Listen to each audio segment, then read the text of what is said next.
NCP কোন দিন কোন জেলায় যাবে সেটা আগে থেকেই ঠিক করা ছিল। মুজিববাদী সন্ত্রাসীরা, নিষিদ্ধ ঘোষিত ছাত্রলীগ, আওয়ামী লীগ ও তার অঙ্গ সংগঠনের সন্ত্রাসীরা গোপালগঞ্জে এনসিপির ওপর হামলা করেছে। গণঅভ্যুত্থানের নেতৃত্বদানকারীদের হত্যার উদ্দেশ্যে জঙ্গি কায়দায় হামলা করে তারা।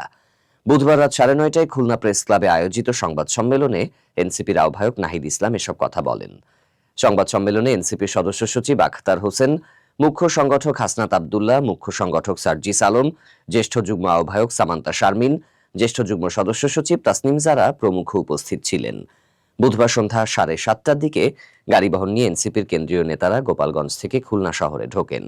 এর আগে গোপালগঞ্জ শহরের পৌর পার্কে এনসিপির পথসভা শেষ হওয়ার পর আওয়ামী লীগের লোকজন লাঠি সোঁটা নিয়ে এনসিপির নেতাকর্মীদের ওপর হামলা চালায়।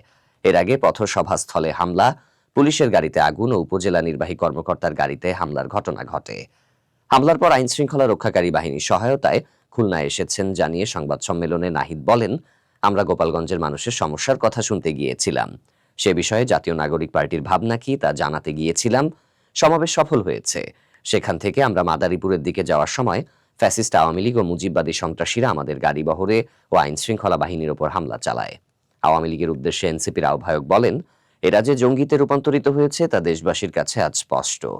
5 আগস্টের পর গোপালগঞ্জ ফ্যাসিস্টদের আশ্রয় কেন্দ্র হয়ে উঠেছে। নিষিদ্ধ ঘোষিত সংগঠন সহ যাদের নামে মামলা হয়েছে তারা সকলে গোপালগঞ্জে ছিলেন। নাহিদ ইসলাম জানান, আজকের ঘটনার কারণে মাদারীপুর ও শরীয়তপুরে পথসভা স্থগিত করা হয়েছে।